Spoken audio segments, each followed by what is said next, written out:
Magic of the Cybernet Space Cube, the computer-enhanced podcast of the future. Transformers Slag Podcast. What's up, everybody? How we all doing this Saturday night? It's a beautiful Saturday night. Went for a walk just before. It was lovely. A little bit of rain here and there, but what a lovely weekend. How we all doing? It is the Transformers Slag Podcast Saturday Night live stream main event. I'm your host, Protoman. I am the face that runs this place. I'm the voice you hear Monday to Friday. And like I always say, now you're stuck here Saturday night with me. How we all doing? See that people are slowly piling in. It's going to be quite a packed Saturday night of talking. We got a plush reveal from the Symbiote Studio world. We got some nice stuff to talk about, new toys and listings. We have some stuff we got to open up from the PO Box, a whole bunch of stuff that was sent in the PO Box that we got to crack open from the fans. We're just going to have a good time. Take some super chats from the fans, too. A whole bunch of stuff. Let's see who's in already. We got T-Formers 2002 is here. Will Murphy. Retro Cabal. What's up, David? Tucker is here. Sheriff is here. Princeton Phalanx 59. Snorlato. Everyone is slowly rolling in. So let's jump into it, because we got a lot to cover. Got some reveals, got a whole bunch of good stuff here and there, and then some. So it was probably one of the craziest weeks for Transformers, just in terms of the amount of information that has been coming in from different sources. JT Prime 17 and two of my guys that I talk to in retail that also kind of have the same access that JT Prime 17 has. And a lot of times when I see JT's posts, I kind of double check them with the other guys too, just in case, because you never know. I like to, if I'm going to talk about it on the podcast, I want to make sure at least it comes from credible sources. And man, it has been crazy. It has been quite crazy. So let's jump into it. We're going to start, of course, with all of that Studio Series stuff. We have the wave runs, so we know how the waves are going to pan out. We know when those waves are going to ship. We know which characters are going to be in those waves, what their price points will be. We just don't have the prices. We're going to assume that we don't have more inflation. So we're just going to assume that all the price points stay consistent as of 2023 for their different core, deluxe, Voyager, leader, and beyond. But man, there's a lot of stuff. And again, we did individual segments on it. We break down each individual item and what potentially they could be. So if you want like a really visual, deep explanation of what's going on here, be sure to check out those individual segments. One of them, like, it's already past like 10K views. It's been pretty busy this week. A lot of posts, a lot of sharing around. It has been absolutely nuts. And yeah, man, oh man, there is just so much going on. And I mean, I don't know what your picks are from this. I mean, I'm really interested on what's going on with that level A price point. I mean, that's something that it could be leaning into what Transformers 1 in 2024 could be with the animated movie. It could be just some 40th anniversary products and celebrating the legendary 7 and using those core characters. It could be a lot of different things, but it is quite exciting. There's just so much weird stuff here between that HM Megatron, the next gen Bumblebee. I mean, man, it's going to be a busy 2024. Like, I think that, again, it's going to be the 40th anniversary of Transformers. I know that Hasbro is going to pull out all the stops, all the conventions, whether it be TFCon, BotCon, or whatever, is going to pull out all the stops. It is going to be quite the year for Transformers if you're a fan. I know that like TFCon LA is probably going to be popping. Like if there's probably one con you should go to this year, it should probably be TFCon LA. Not this year, next year, which is going to be, I believe, in March, if I remember correctly. But again, I'm pretty sure BotCon's going to do something crazy too in 2024. I'm sure that EnterCon in Winnipeg's going to do something crazy. I'm pretty sure the Toronto show of TFCon is going to be crazy. It's going to be such a nutty year because I remember 20 years ago when it was the 20th anniversary, we had some crazy stuff. We had some crazy con related stuff. We had some crazy stuff going on. Like, I mean, we had at that time, we had like three different Transformer conventions. We had the OTFCC, the unofficial BotCon, the TFCon. Like, that year was crazy. Then all the stuff that came out, all the stuff that debuted, alternators and Masterpiece. It was such an amazing year. And heck, we were just like 1 year deep into Universe at the time.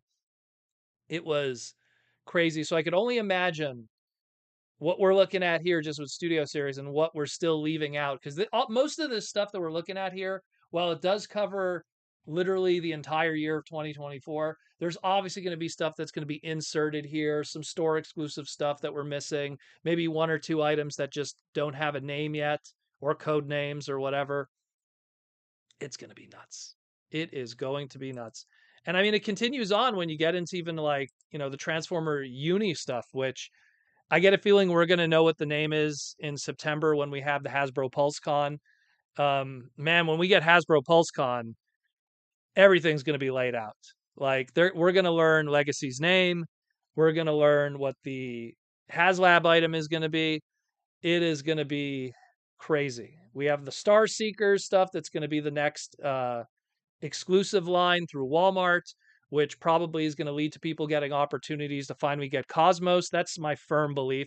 Don't quote me on it, but I firmly believe that that's probably, it was a Walmart exclusive. It was really in demand.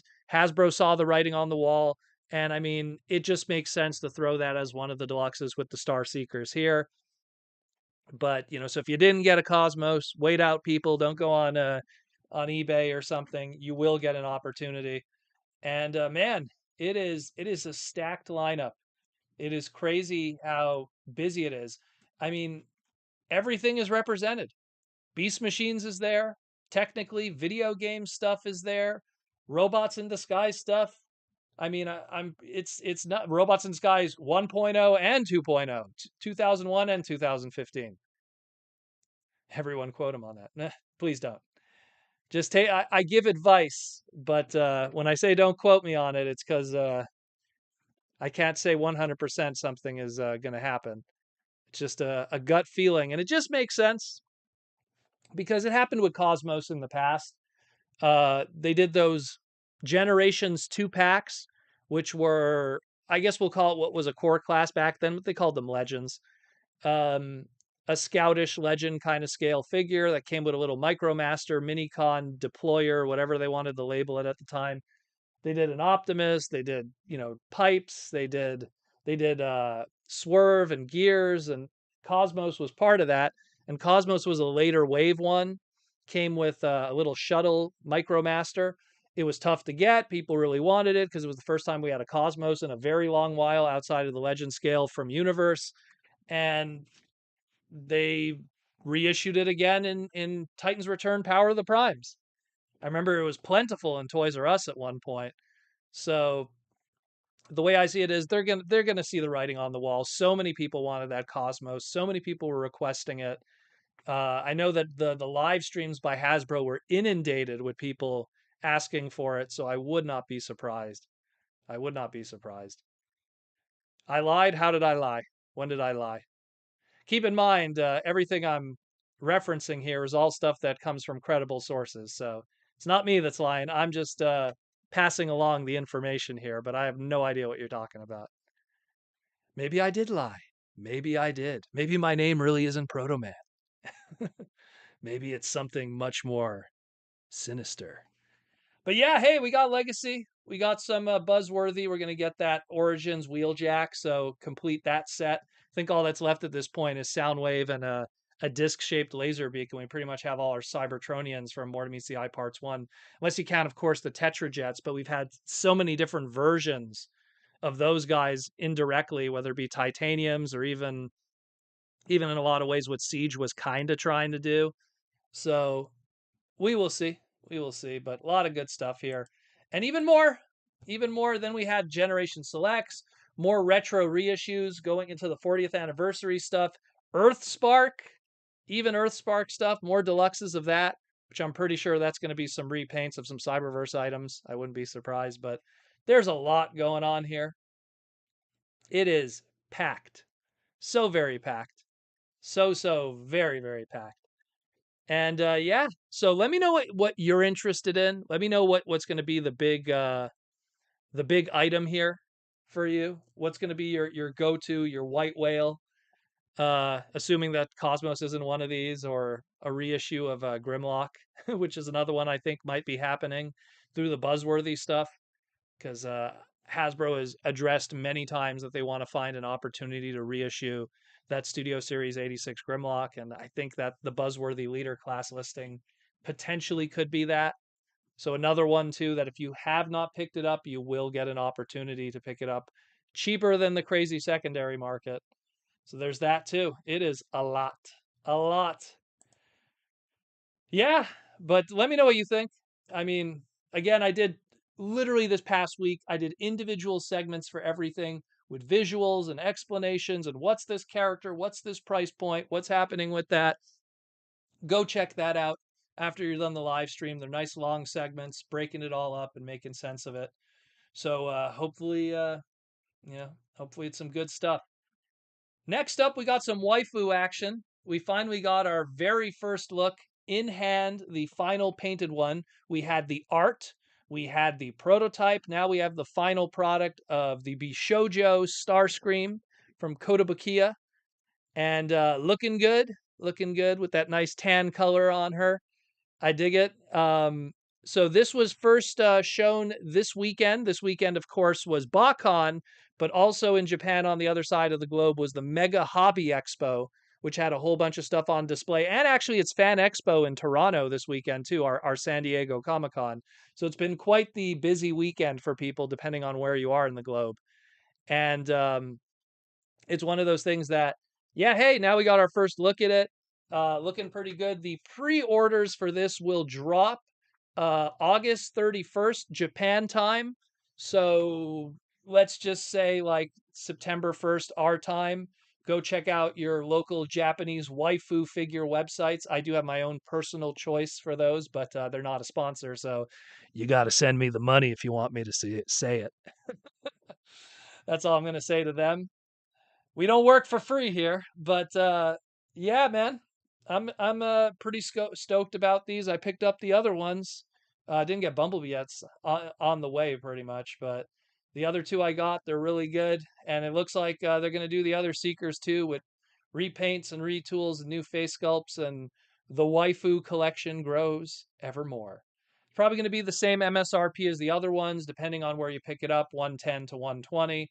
Looking good, looking good. Probably gonna see. I'm surprised they didn't do a slipstream also, but we'll see. There's more of that to come for sure. Way more of that to come. Also at BotCon that I just mentioned, the Transtech Cheetor and the Rosanna Kissplay homage 2-pack from the third-party company Mastermind Creations is available this weekend at a cool $110. That's $30 less than what its original tooling was when it was Nemo. So that's pretty hype. This is the Asinonix and Symphony 2-pack from Mastermind Creations, their reformatting line. The box is a direct Kissplay homage. You get some Transtech Cheetor, some Kiss Play Rosanna action. I think it looks great. It's I know that people are saying that this is a BotCon exclusive. It actually isn't. I tried to address that in my individual segment about this. This is a preview exclusive, meaning if you want to get it first, it'll be at BotCon, and then literally that Monday, Tuesday, go to ages 3 and up, go to Toy Dojo, and they'll have it for pre-order there for everyone else to pick up. Pretty hype item. I really like that kind of throwback to the more weirder history of Transformers, be it the canceled line of Transtech or that of the much beloved, at least by me, line of Kissplay.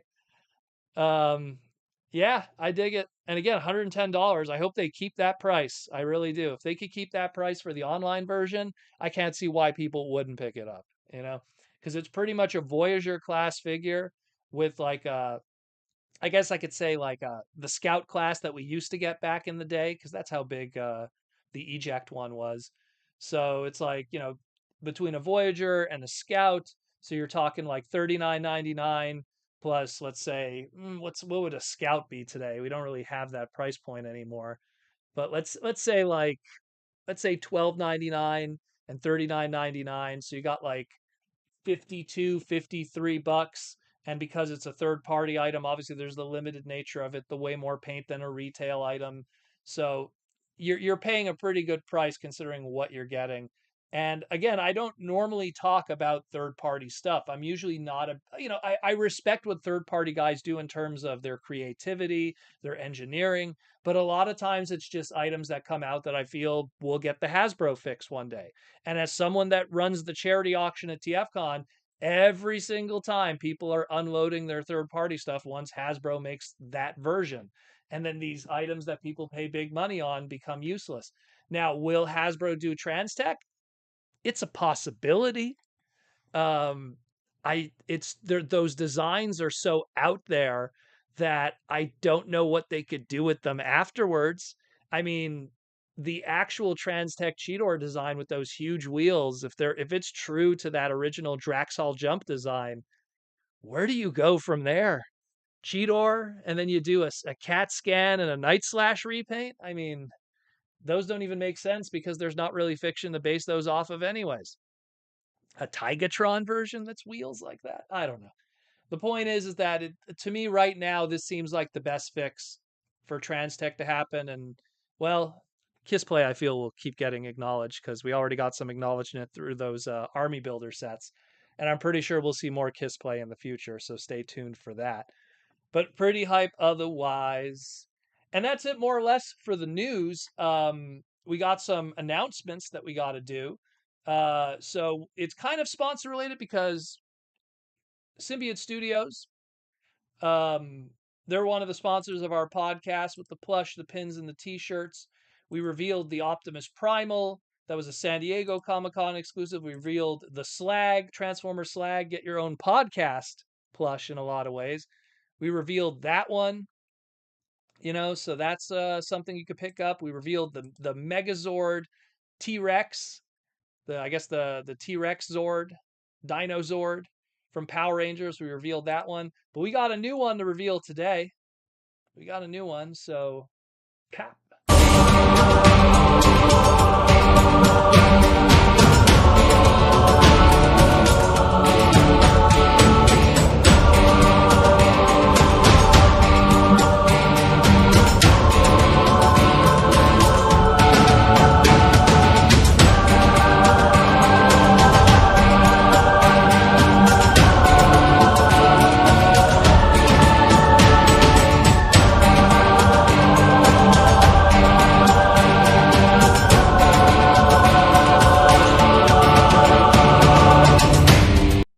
That's right, ladies and gentlemen.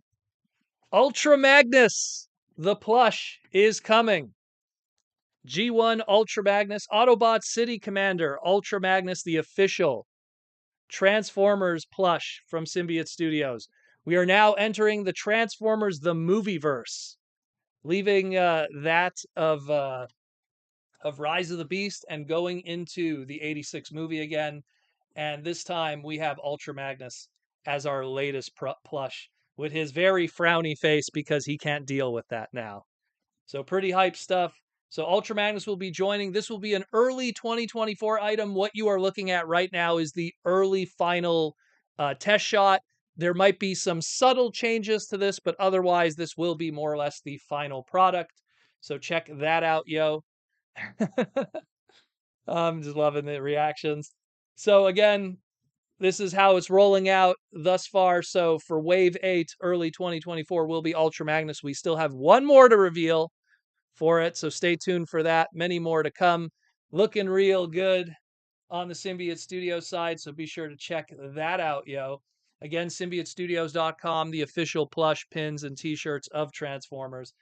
Actually, now they're on Walmart too. If you want to go on Walmart and pick it up, walmart.com.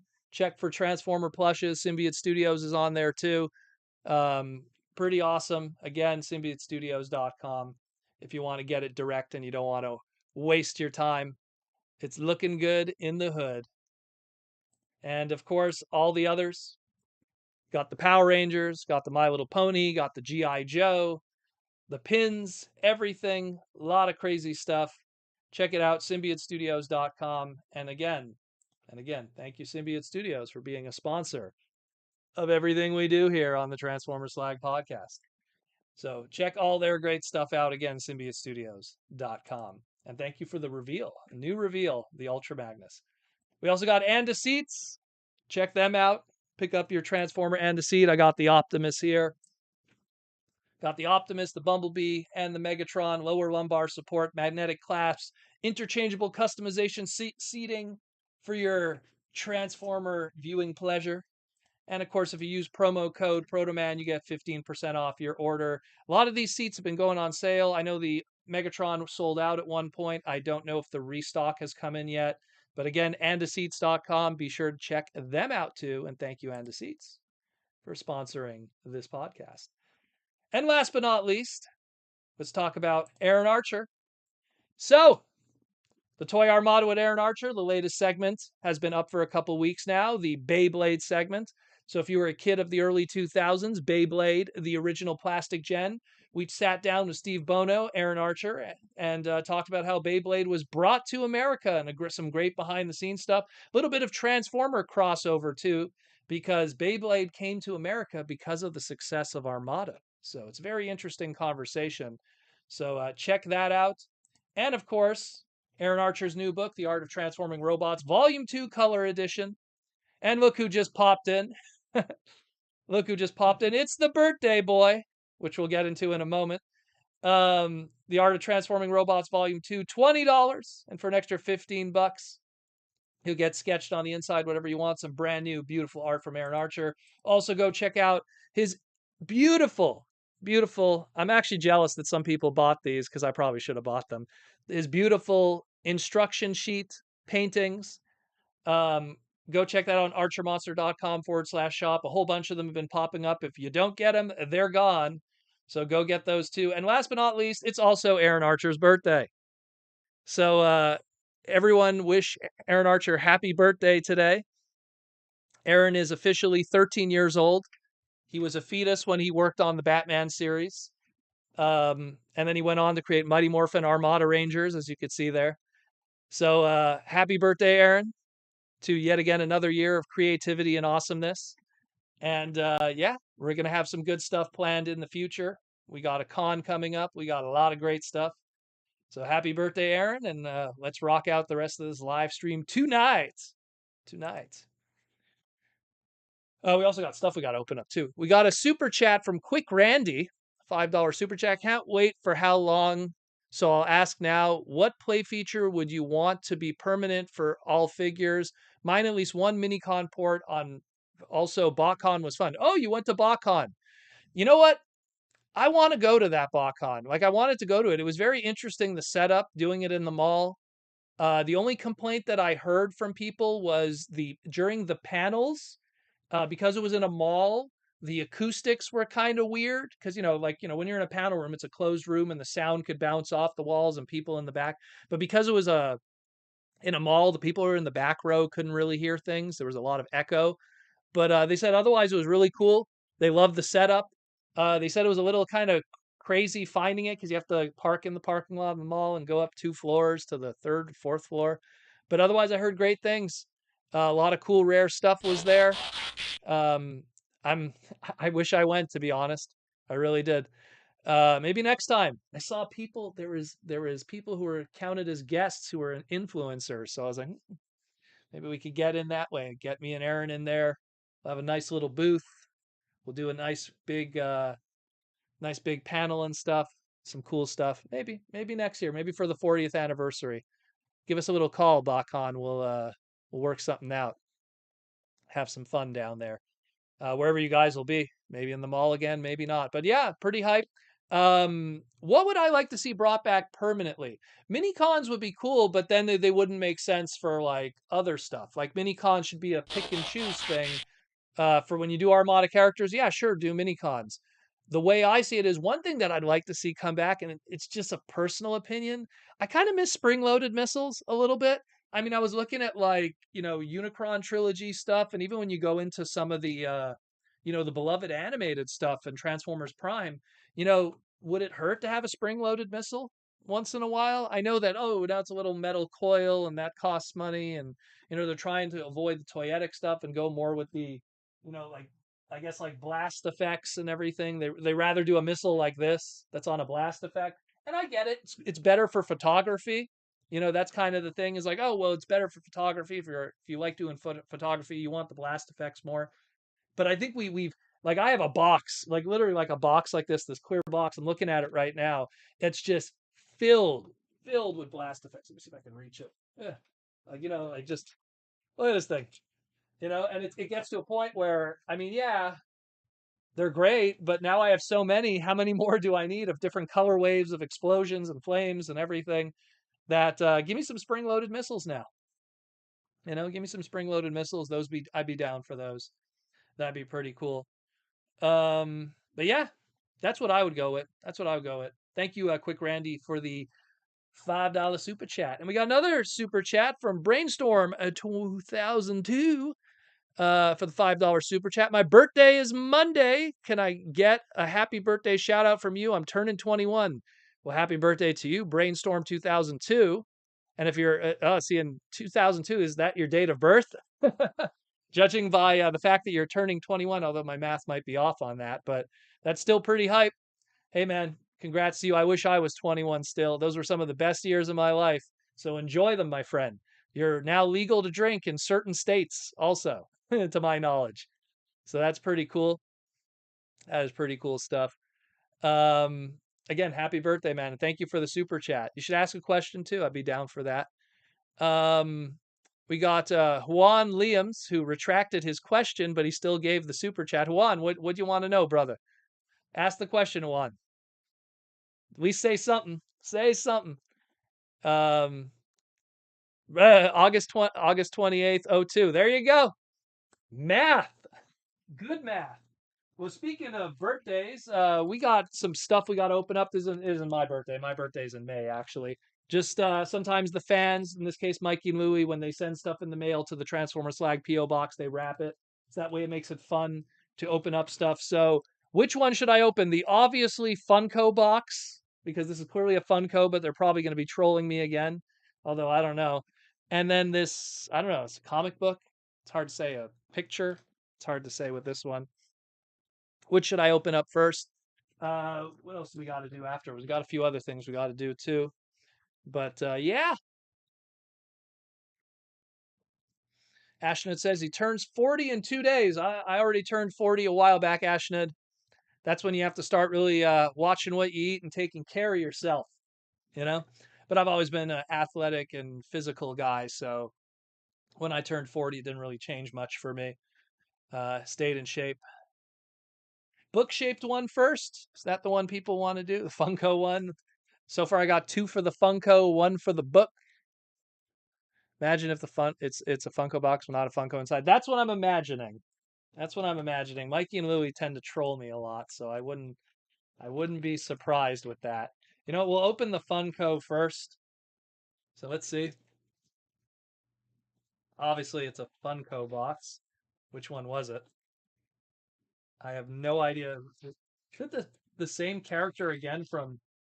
See, I knew they were trolling. How many boxes of Avatar: The Last Airbender of this one character do you have? Were they on like massive clearance somewhere? Knowing Funko, they probably are on clearance. I need to get my X-Acto blade. Ah, no. Got it. Let me just use this pen then. They're not here tonight. Oh, no.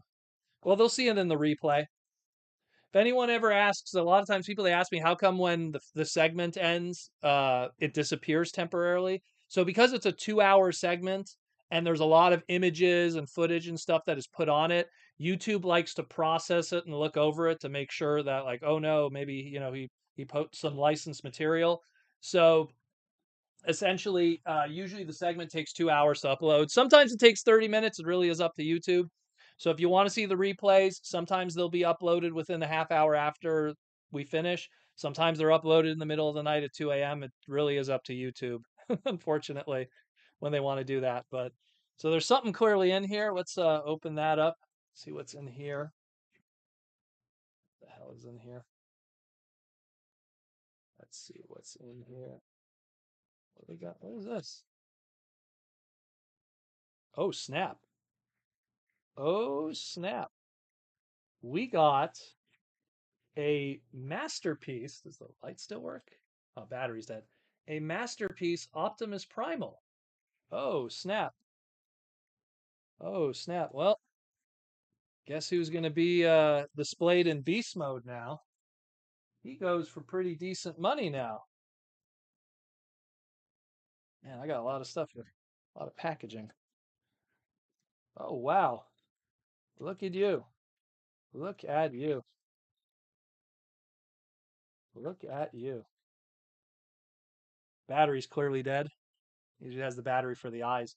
This is easily like, this and the Cheetor is probably like one of the best Transformer toys ever made in terms of like screen accuracy. Like they knocked it out of the park. Thank you, Mikey and Louie. That's really cool. Man, I'm gonna put this in gorilla mode. Make it look real nice. Make it look real nice like where's mine?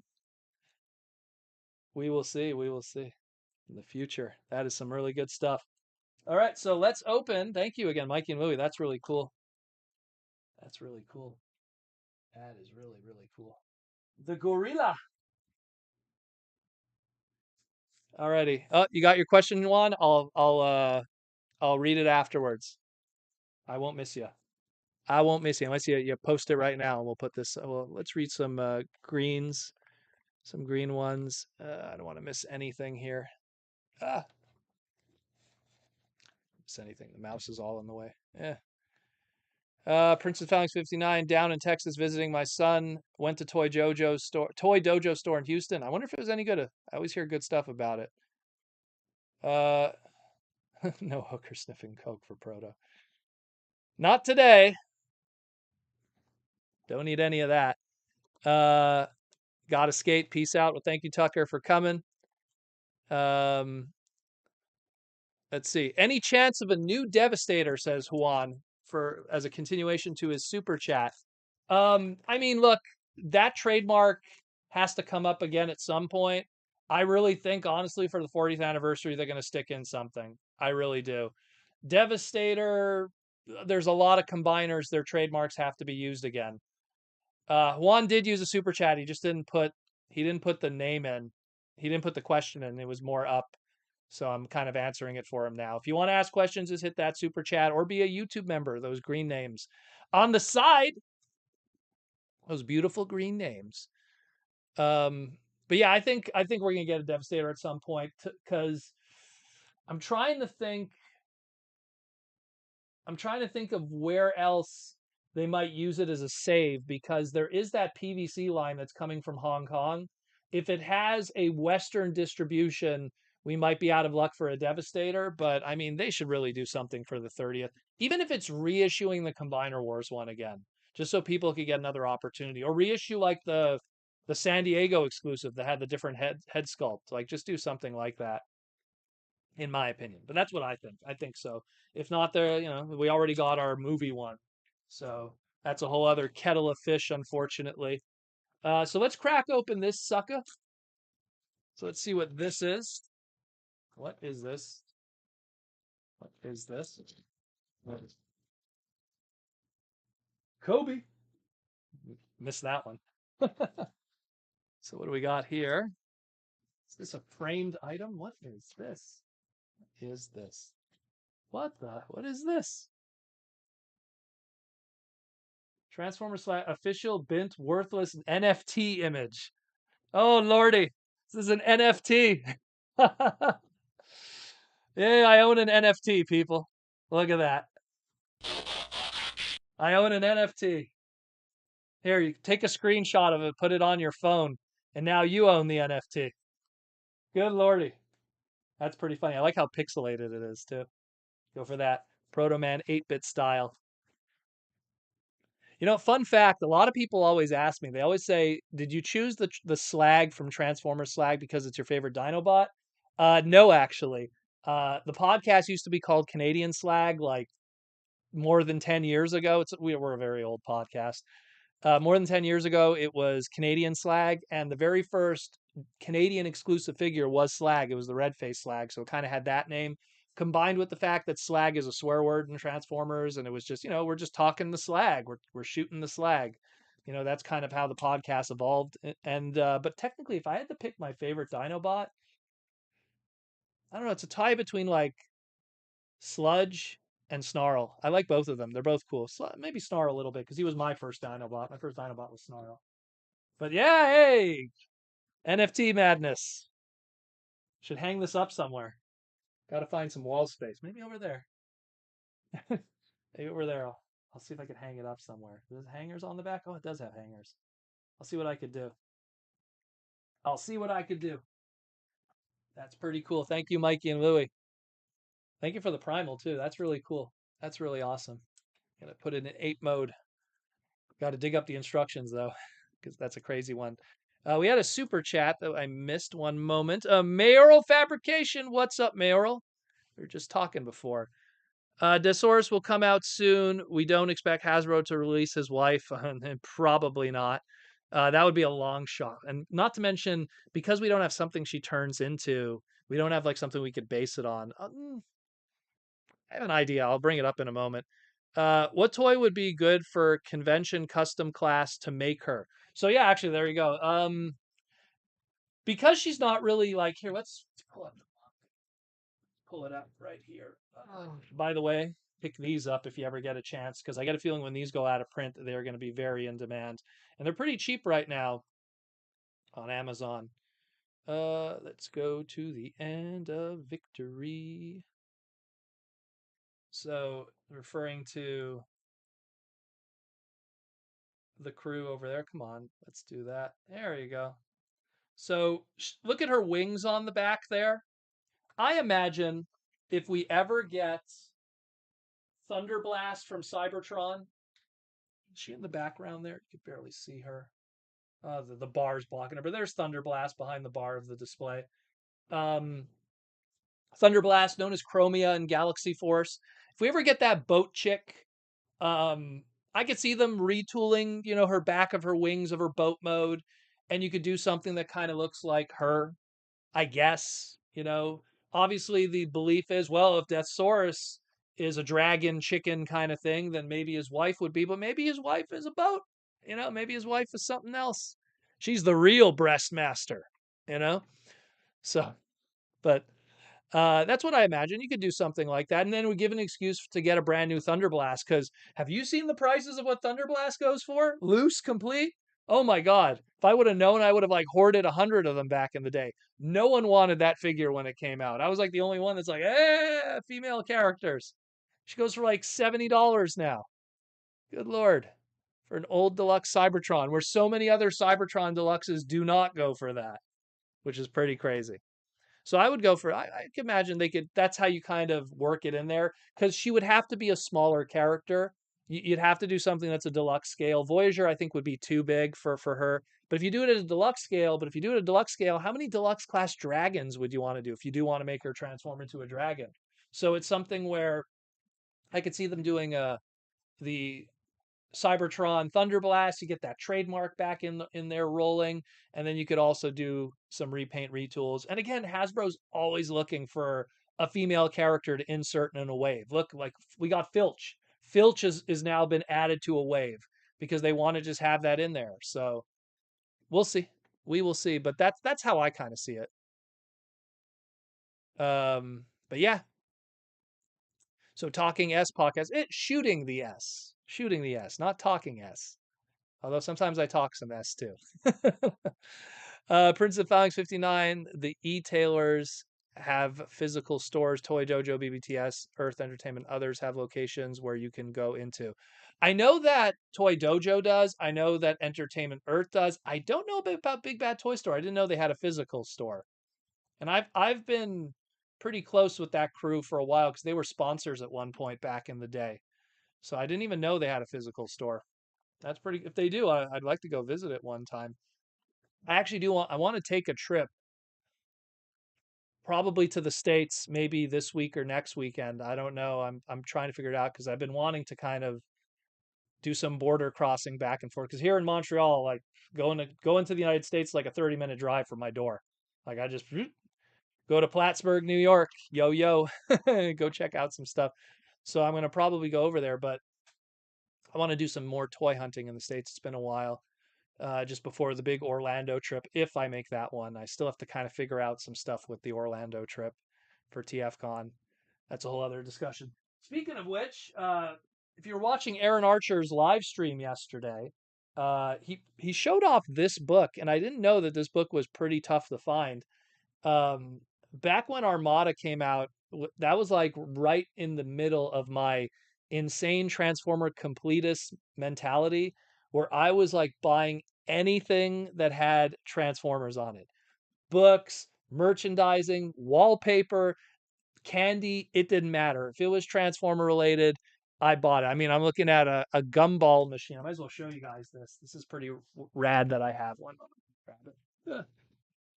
So I have this Transformers Armada, although it has Energon packaging, oddly enough. This is a Transformers Armada gumball machine from 2003. Yes, that's the original gum in there from 2003. That's probably not recommended to consume. And it was cool because it had like you push, I think, a button and the Optimus punches or something. It was pretty cool. And they also did a Megatron one. Here's how it looks there. It's like it's a literal gumball machine. They also did a Megatron one that I was never able to find, and it's based off of the Armada design. Actually, you know what? I think you could take this off. There we go. So it's pretty cool. Pretty cool sculpt. Always dug that. Always wanted to find the Megatron one sealed in the box, but stuff like this is really rare because anyone who bought this kind of stuff usually opened it up. Where me, I'm a psycho. I don't open up any of these kind of weird paraphernalia because you never know when you're ever going to find it. Because this stuff always gets destroyed. It gets bought by kids or whatever. I think I bought this at a Toys R Us back in 2003. But so I always like that kind of weird stuff. And I didn't know that the book, this one here, this official guidebook was a rarity. And what's cool about it, it acts kind of like as a toy guide. So it shows like all the different characters with their toys. So like here's Smokescreen, here's his toys, here's his bio, even trivia, fun facts about Smokescreen. You know, really cool little book. I think it goes up to, it has some of the mini cons also. So I think it has, does that have Unicron in here? Let me just make sure. Do we go up to Unicron? No, we don't have Unicron in this one. So it's probably just before the Unicron battles, which was the second imprint of Armada. I didn't realize. And see, like me, look how minty this thing is because I bought it like brand new back in the day, and now it sits in the wall of books, all the craziness, all the craziness. So that's a weird one. Just want to make sure I don't miss any questions. Yo, Sludge Gang.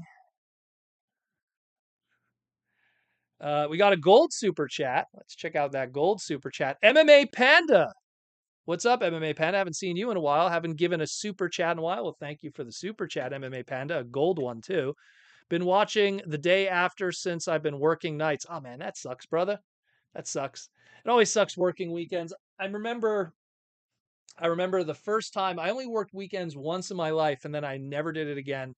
I applied at a grocery store, and they're like, "We want you to work weekends."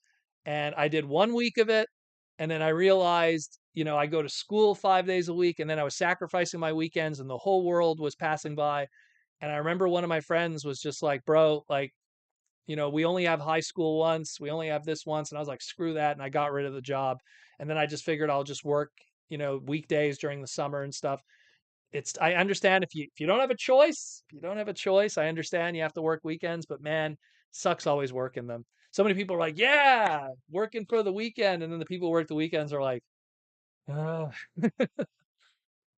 sucks." I feel you, man. I feel you. I gave that up very quickly, and then I made that like my personal rule. It's kind of almost why I went into the professions I did, because they don't work weekends.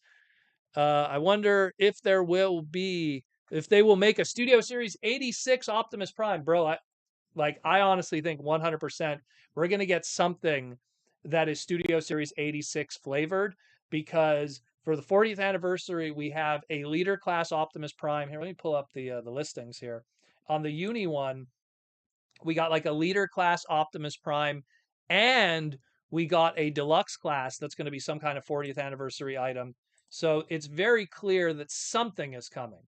Nothing on Studio Series' side, like as you can see here, there isn't anything. But then again, look at that Studio Series level A. You know, maybe that's movie 8, which is obviously the the Transformers 1 animated movie. But I mean, man, there's got to be something coming. There's definitely got to be something coming, because for a 40th anniversary, they always do a big bombastic item, and Optimus Prime is always the centerpiece of celebratory plastic success. So I imagine that again. Legendary 7, Optimus Prime, Starscream, Megatron, Bumblebee, Grimlock, Devastator. You know, that's what's going to happen. Soundwave is the other one. I think I said them already. I'm not sure of those 7. So all hype stuff, all very hype stuff. But thank you for the gold super chat, brother. It's nice to see you again. Uh, where are we at here? There's also a Gumball Machine of Armada Optimus Prime in his super mode too. Oh, really? I don't have that one either. I didn't even know. I knew the Megatron existed. I didn't know that there was a super mode Optimus one. Now I got to get that one too. I'd love to have those. I love those weird items. I love those kind of weird items. I love them because it's just those are things you just don't find. Like there's thousands of the toys out there. But those gumball things, I know it. Toys R Us probably got one case. Each case probably had like 2 of each, and then that was it. And then they probably never ordered it again. And then how many of those survive that don't get opened up, because it's a perishable item in a sense. It's a candy. So people are almost expected to open them. So pretty hype. Pretty hype. Uh T-Formers, no, T-Formers 2000, we already said. Link CW, I wonder if a physical store, Transformer Museum, would be a location that people would come and visit year round, that you could see getting any Transformers ever made. Have people like Proto War. Now, you know what? The problem is with museums is you need to have a financial backer. Like the reason, like a dinosaur museum, like how do those exist? Those guys have financial backers. They have people that pay for the excavations. There's a whole tier system that goes on with that kind of stuff. So a Hasbro backed museum could exist. In my opinion, it would just have to be something based in Rhode Island. They just get a separate building, and then they just put all their brands in there, and they do a nice big collection and stuff and get a curator, I guess. That would probably be the easiest and most, I guess, cost effective way. But to do something that's like, let's say in LA or whatever, it's a little more tougher. You always have like the mini museums, like you go to like a gift shop at like the Universal Studios, and they'll have like a little section with some of the history of Transformers. But again, that's part of the rides, that's part of the store, so that kind of stuff kind of covers that in a lot of ways. It kind of like, if anything, the museum aspect of it is secondary. I mean, it could exist, but you have to think about who's going to see a Transformer museum 365 days a year. What do you charge at the door? Yeah, at least the gift shop is a no-brainer. but it's something that, why would you go back? Like, after you've seen everything, do you go back if they do a new exhibit? The thing with actual museums that they actually rotate stuff. Oh, hey, we found these dinosaur bones. Oh, hey, we found this mummy's tomb. They actually rotate exhibits and stuff. How do you rotate that stuff if you, unless you don't give the entire history of Transformers? But after you do 84, 85, 86, how many people care about Headmasters? How many people care about Pretenders or Micromasters or Generation 2? Maybe you might get some Beast Wars people that'll come in. But then when you do the Beast Machines exhibit, how many people are not going to show up for that? So it's that when you get into the business side of it, I don't know how that would work in the long run. That's why it's always kind of, you have these pop-up museums or these pop-up expos or displays, and then that's it. Like, even for a 40th anniversary, I could see it being done in Rhode Island. They get a warehouse somewhere that they already own. They use a portion of it. They have a little gift shop, so they kind of use that as a front end to make money. And then you call it a day in a lot of ways. That's the way I see it. That is the way I see it. Let's see.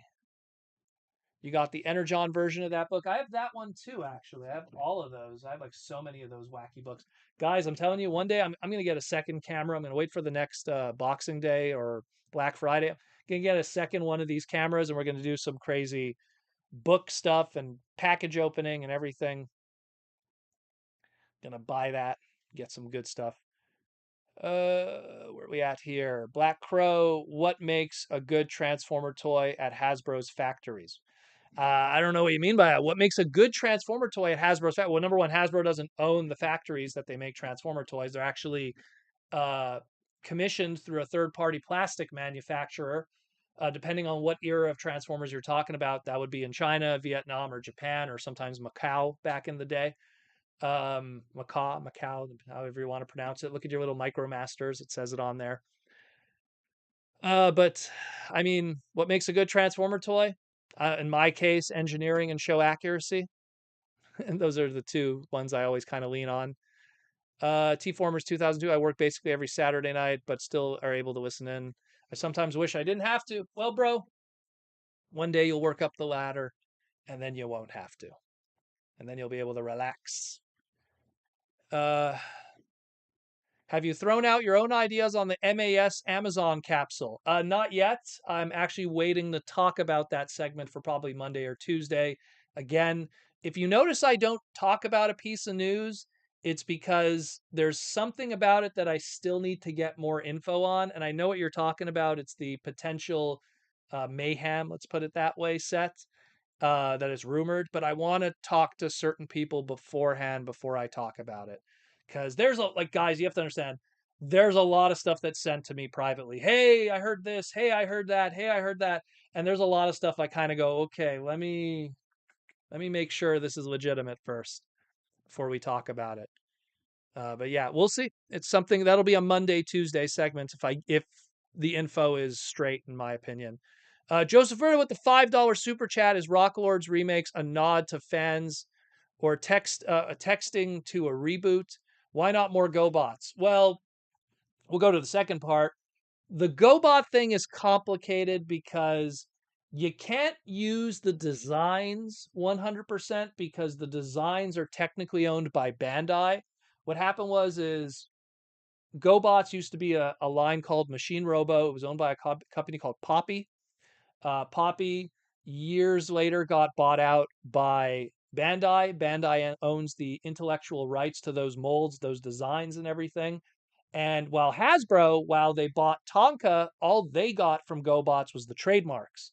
So they own Leader One, the trademark, Crasher, this, that, as long as they use it, but they don't own the visual representations of it. How they got away with it with that GoBots IDW comic, I will never understand. Maybe they were able to get away with it because, I don't know, I guess maybe Tom Sicoli's art style leads to being able to get away with it, but they can't do those designs. So when you look at like what we got with the Velocitron Crasher, it was like, well, we could do this much.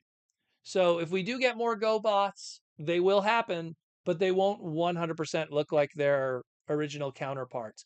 If you want masterpiece level GoBots, you have to look at Action Toys and what they're doing with their Machine Robo line, which is fantastic in all honesty. I love that line. It's kind of in hiatus right now, but practically every key GoBot character kind of got a release through that line in a fantastic way. So Action Toys, Machine Robo, go check those out. Get some really good stuff. As for the Rock Lords, yeah, I think they're doing something. There's some kind of I feel that they like the success that they saw with the modulators, what they did with the Bone Age inspired fossilizers, and then what they did with the Junkions. And I think they want to continue that. And they saw how while the Junkions, the creativity is a little bit more limited because it's robot torso parts and stuff, where the bone stuff, Bones almost lead itself to kind of a mix and match kind of thing. So I think they looked at that and they went, we need to do something that's more like the fossilizers. And obviously, fossilizers were based off of Bone Age, which was like this obscure 80s toy line. So they probably went, what's also obscure 80s? Oh, we got Rock Lords. And we actually kind of own all those trademarks and those because it's part of GoBots. So I see them kind of going in that direction. I mean, it'd be really cool if like Boulder Crash, which is the name of one of these rock unis that we have. Where's the listings for that? Pop. Let me pull that up. There we go. It's kind of hard to read on the screen here, but like there's a Boulder Clash. There's I think a Magnius is another one. I mean, if that's like an homage to Marbles or Nugget or Sticks and Stones or Magmar, like any of those, that'd be so cool. That would be man, like Marble needs an update. Marble, how he looks in the show or the movie, excuse me, Challenge of the Rock Lords, Battle of the Rock Lords, excuse me. Marble, how he looks in the movie and how his actual toy looks, they did him dirty. So I would love to see an updated Marbles figure. That'd be really cool. So I kind of hope that happens. I really do. That's the suggestion. That's where it's kind of leading into, in my opinion. We're gonna get some Rock Lords in some shape or form. Will they be homages to the originals, or are they just going to be brand new characters? I imagine they're going to do some brand new characters because, like, again, Fossilizers was kind of throwing back to Bone Age, and none of the Fossilizers really celebrated the original Bone Age characters. It really was its own thing. If anything, it was kind of celebrating some Beast Wars stuff. Like we got that. Where did the head of Optimus Primal's mace come from? Like, which was kind of a cool touch. I kind of dug that. So we will see. We will see. We're gonna find that all out when we get to September with Hasbro PulseCon. So stay tuned for that. That's gonna be quite wild. Quite wild. But yeah, awesome book. Got a whole bunch of these guys. Ugh, just put it back. Got a whole bunch of them. A lot of great little books there. Where's the Armada one? The Armada one's there too. I don't want to reach for it. It's more past the because I have like all the sticker books for Armada, all the other crazy stuff. Transformatics, I would love some more GoBot inspired characters like Crasher. That would be swell. I would love, I mean, look, we recently got that Studio Series 86 Brawn. You retool that into Vanguard. Vanguard, like if anyone like who's your favorite GoBot Proto Man? I love Vanguard. Vanguard will always be my favorite GoBot. Since I was a kid, I caught a few GoBot episodes when I was a kid. Vanguard was like the featured character of those episodes. There was the Tron related kind of episode that Vanguard was in. There was another one, and I thought he was so cool. I was like, oh, he's so cool. And then years later, I found him at a garage sale, and I was just the happiest kid in the world. And literally, and might sound crazy, I know looking behind you, ignore all of this. When I was a kid, I probably had more GoBots and more bootleggy kind of Transformers, McDonald's changeables and converters. I probably had more of those than I had actual Transformer toys. I had like barely 13, 12 Transformer toys. Most of them were MicroMasters, and everything else was GoBot bootlegs, McChangeables. Like I had more on that end. And Vanguard was so cool. I loved Vanguard. So years ago, there was a TFCon exclusive called Vanguardian. I had a lot to do with that. I wrote the bio for it. I did the comic explaining the story. That was a cool comic. I did that with Alex Milne and Josh Perez. Fantastic little project we did together. And we did a Vanguard figure. And what we did is there was a third party brawn that existed, and we just kind of painted it up. And Repro Labels, shout out to Repro Labels, aka Toy Hacks. They did a sticker sheet for it to really sell that it looks like Vanguard. And man, it was awesome. It was awesome. And so I look at that and I go, they could take the Studio Series 86 Braun, that's an awesome figure already, and do the Vanguard treatment, and it'll be amazing. So do that, man. That would be, and but there's so many other easy ones, like you could take any of the secret cone heads, you could do Phytor, you could take we just did Crasher, but you could do Slicks from the Crasher drag strip mold. I mean, I'm just looking up here. Uh Jeez, it's just so easy with so many of these. Again, Cosmos into into Pathfinder and all of them. Like they're great. I'm looking up because I have a bunch of carded GoBots that kind of like are wallpaper on my wall here. I have a soft spot for it, and because I love Machine Robo, the Japanese version, fantastic anime. Go check it if you want to see the GoBots as cool as they could ever be. Watch Machine Robo: Revenge of Kronos. It was a 1986 anime, 52 episodes. Good stuff. Good stuff. You want to see Phytor as a good guy? You want to see one of the first triple changers in Triple Gym? Great stuff. Uh, a Voyager Water Walk. Yeah. See, and here's the thing: you do Water Walk, and then you retool Water Walk into a Transmetal Air Razor. Like, see, that's like a backdoor one. And what they could do is, if they want to do Water Walk, give it kind of a more feminine proportion if they want to, so they could then backdoor it into Air Razor. But that's a really good one. There's a lot of really good ideas. What is your opinion of the 8 nameless Guardian Knights from TF5? Well, those characters are kind of like the original 7. So, like when they were introducing the Fallen in Revenge of the Fallen, there was like the original primes that were part of that too. And supposedly, I think it was like 7 or 8 was the original number instead of the original 13. And they were all like unnamed characters with no backgrounds. With the Knights, you kind of have kind of the same thing where it's like, who are these characters? Is what's his name? There was that skull one there, Skullatron or whatever. What was the name one? The one that was like also like a dragon. He had a skull face. You know, I know I picked him up from Toys R Us. He was one of the last exclusives before Toys R Us closed up in the United States. But there's a lot of like interesting ideas that could be done with them, but they're such no-name characters that I don't know if they'd want to do something. And the last night was kind of also the decline of movie sales and stuff. I mean, it's not as bad as let's say Rise of the Beast, unfortunately, but if you're going to do characters from that, I would say redo Cogman. Redo like the Studio Series Cogman is just a repaint of his mainline one. Do a brand new Cogman from the ground up with a headmaster gimmick. That'd be really cool. I'd really dig that. That'd be really, really cool. I love Cogman. Cogman is, man, he was like the breakout star of that movie, in my opinion, compared to even Hot Rod and stuff. T Formers 2000. Oh man, Waterwalk was my first GoBot. He would be cool to see a proper update. Yeah, man. Waterwalk was one. Like my first GoBots were Dive, Waterwalk, Vanguardian, Slicks, but it was like and by the way, some of these that I'm mentioning are also kind of in the bootleg spectrum because a lot of GoBots were bootlegged one for one in color waves. Spoons, Slicks, but a yellow Slicks, a bootleg Spoons. My Waterwalk was a bootleg also. But it looked exactly the same as the original. Man, so many. Oh, and Road Ranger, him too. He was my Optimus Prime for the longest time. Transformatics, a legacy Cogman would give him a G1 aesthetic. I just like Cogman. A lot of people kind of rag on him because he's kind of this like silly character.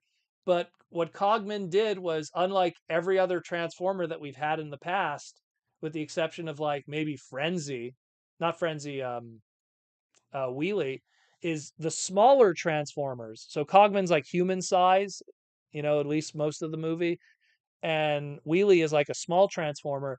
The ones that were small were always able to be more interactive with the humans in the movie, and as a result, they actually got character development and screen time, and as opposed to like, hey, the humans are with the big robots, and it's like all leg, And as a result, because the humans are talking, they can't really interact with the robots properly. And if they do, it's like one line. So it was nice, like when we had characters like that. That's why I liked Wheelie. That's why I liked Frenzy, even though Frenzy really didn't talk. He actually had more character development than, let's say, Ironhide. You know, and that was a character that didn't even talk, just like weird sounds, like you know. But yeah, yeah, I would like a Cogman just because again because he was this human sized character, he was able to be in every scene. He was able to interact with the human characters as if he was a human character himself, and as a result, he got more screen time and more character than Hot Rod or Bumblebee or Drift or any of the others. It's kind of a shame, but that's just unfortunately how it is. And he had a really good one step changer too.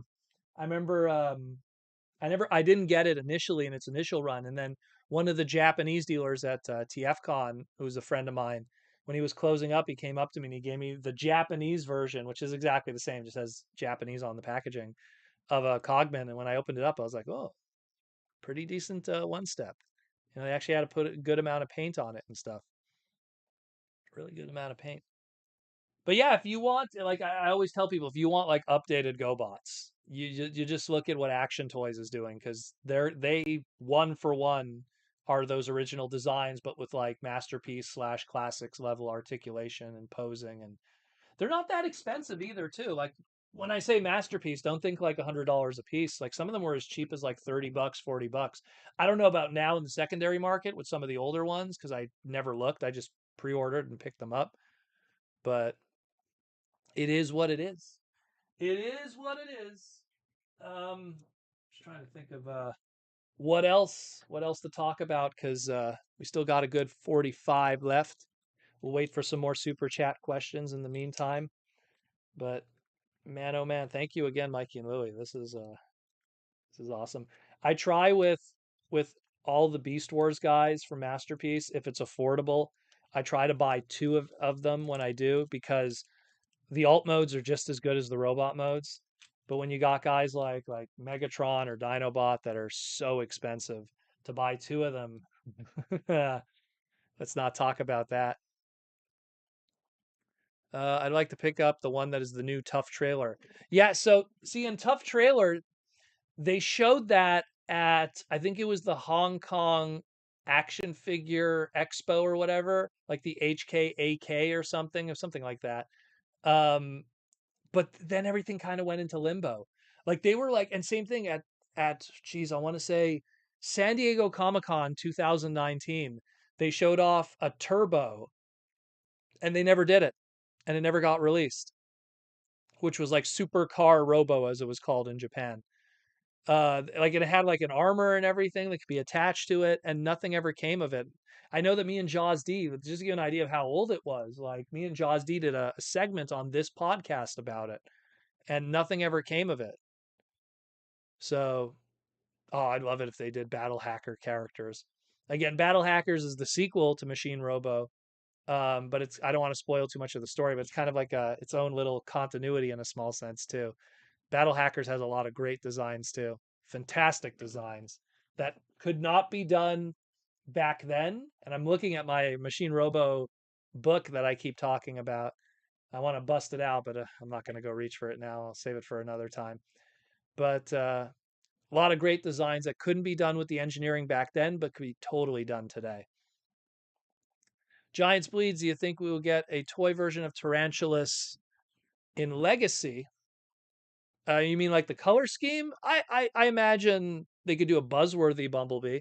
There is what was it? Let me pull up the miscellanea here. Was it miscellanea? No, I think it was Legacy. There's a bunch of multi packs that they have planned and stuff.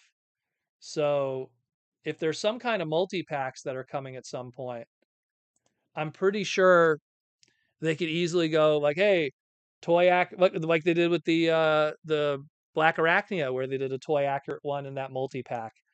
I could see them doing a toy accurate Tarantulas, which is really just like white face and slightly different color scheme, whitish gray face, brand new head sculpts that'll be more subdued. They probably just use the black Arachnia head sculpt, if anything. You know, they'll do that, and just plop it on that one. But I mean, I could see them doing that. Same thing, like if they want to do a Dinobot, if they want to do like they did the Pterosaur. That seems to be like the buzzworthy Bumblebee spot. So if they do like a legacy one, it'll probably be a buzzworthy item. In terms of other repaints, you could do the Halloween Horicons. They were going to do a black Arachnia one, but it, if you want to be true to it, it's actually a Tarantulas mold. So you could do Halloween Horicons with that mold. That's another one. And of course, they're getting the mileage out of it with the Beast Wars again. So there's quite a few there. JR Mina still waiting for Action Toys Machine Robo. DC Eagle. I know what you're talking about. That's a really good one. And the DX Bike. What's the news with Action Toys? Why are they on? Why is the line on hiatus? I wish I knew, brother. I wish I knew. I love everything they do, and I was hoping that they would like at least complete some of the others. Because I was like pre-ordering everything they were doing because they were affordable, they were high quality, and they were something that I knew Hasbro could never do because they don't own the rights to it. But yet Action Toys, they paid for a license from Bandai and they're like, "Hey, yo, let's do it." I think that, and this is a small take. I think it went on hiatus because they did the Machine Robo line. What was that? The Uni, what was it called? Unibano? It's the one where it's like, it's a fruit, it's a truck. Now it's this. What was it called? Unibano, something? I don't know. Someone's going to say it in the chat. But they did that Machine Robo line. And I wanted to pick up some of those, but the sellers were asking way too much for what they were. So I was like, oh, I'll wait when it's in the secondary market loose in Japan, and I'll pick it up cheap from like Mandarake or something. But there was that line, and I thought that they were kind of like building up to do like a TV show and stuff. So I think that maybe what happened was they wanted to kind of shift the focus IP wise to that version because it was going to be in stores. It was going to have like an online CG kind of show. I don't know if it was going to have a major show. It was going to have that little dude that talks, that's like a little radio guy, little DJ. So I think that maybe they wanted to just shift the focus to that, do that. And if it doesn't work out, maybe go back. But considering the way the lead time is with some toys, could be a year to 2 years, maybe that's why everything got delayed. John Mayers with the gold super chat. Thank you, John, for the beautiful super chat. With the next several Commander class figures listings already out, would 2025 be when we see another combiner team, or is that becoming a lost cause? No, not really. Um, the thing with combiners is it's not a lost cause because as long as you pick a good team, you can milk the hell out of it. So, and that's why I said, like, well, I think Superion is probably going to be the next team. On the flip side of it, you do something like, the Defensor, and you got an ambulance mold. So right away with that ambulance mold, you got first aid. You got, if you want to do another Ratchet, that's now a deluxe class. If you want to do, what's his name there? I keep calling him Peepo, but the Micromaster ambulance. I call him by his headmaster, his victory name. Like to me, it's like those ones I see them like right away. You got 3 repaints out of that. And then if you want to do like, oh, let's do G2 colors with Defensor. So now you got 4 repaints. So boom. And then same thing, you look at a motorcycle with Groove. You got all kinds of like motorcycle transformers. Hey, do you want to do a Junkion? Do you want to do Sideways? Do you want to do this? Do you want to do that? Then G2 colors. So I don't think they're lost causes. I think it's just opportunity. That's all it is. Fix it. Thank you. I never use, as always, the Micromaster Japanese names. They get lost on me because I'm so used to their victory characters, because that's when they're really fleshed out for me, even though I love the comic books from Simon Furman. Uh, I don't know. That one's a tough one. Like to me, if there is going to be another combiner, I think they want to do Superion because that's the trademark that's going to go. A lot of those trademark names need to be refreshed, so it's that's where I see that crystal ball going. But it's also going to be the most boring because it's 5 jets. Well, 1 Concorde and 4 jets, but still, And then what do you do with 4 jets? Oh God, we're going to be seekers and more needle noses and more of this and more of that. It's heavy. It's heavy, heavy, heavy. Transformatic says hoping for a new Computron. You know, um, Computron. What sucked about him was that was a box set, and everyone bought it for the for the Scrounge figure, who's long overdue. We got Ibrahim with the super chat for $5. Thank you, Ibrahim, for the super chat. Proto, what do you think of the selection of Robot Good Smile is releasing with their Mendoroid model kit line? Some really classic bots there. I'm unfamiliar with that one. What is that one exactly? I have not seen that. Mendoroid? Modoroid? What choices do you have from that? I apologize. You don't have to super chat it again if you don't want to. What up, Roman? I'm unfamiliar with that one. Should I pull that up? What's it called? Modoroid model kit. Let me see if I'll pull it up on the other computer here on the secondary screen. Let's see. What do we got here? Oh, we got Giant Robo. I got Giant Robo there. Let me see some of the others. Giant Robo is a classic. Let me just try to open this all up. Good Smile Company. We're doing it live. I rarely do this, but it's an easy copy pasta. So we got Voltron. That's awesome. More Voltrons. Giant Robo. Big O. That's a really good one. Shin Getter. All the Shin Getters. Gurren Lagann. What's another good? Ixer. Wow, Ixer Robo from Ixilion and Ixer. Got some Obari there. Dangaio. Another classic 80s robot. Dangaio. Flash on. Was it Crash on? Crash on. You got some Gridman, although that Gridman design's weird. That's from the other Gridman series, the new one. Not the new one, the new one. The newer new one, not SSS Gridman. Got Mazinger Z. You got Zungabungle, a Zungbungle. I love Zungabungle. I actually have the original. I got the original Poppy from back in the day. I have the diecast one. You got Godmars, aka what could have been Mighty Orbots. Got Orgus. Orgus is another really good one. Great anime with a twist at the end. Let's see. Escaflowne, classic, great music. Galvion, another great classic one, transforming robots. These are all my robot jams, man. Ingram, Diex, gosh. And then you got, of course, Pat Labor. What else we got here? This line is pretty extensive. Jeez. A lot of great stuff here. Goldenar. My waifus all came out of Goldenar. Go, go, Goldenar. And you got Raiden. You even got Nadesco. Love Nadesco, another great series. You got the original Tetsuzen 28, Ava. I wish you guys could see what I'm looking at. I wish I could put it on the other computer. A lot of really good stuff. No, looks like a great line. Looks like a really good line. Just keeps going. It's pretty crazy how much there is here. Gravion is here. Like every stone is turned. Even Ripley's power loader from Aliens is here, leaving every robot. Shike Leon stuff is here too. So even some Hasbro's, Takara stuff is here. Well, well, well. And then you got, of course, the Gladion. Okay, that one I'm familiar with. That's the model kit from Web Divers. Okay, okay, I like it. I like it a lot.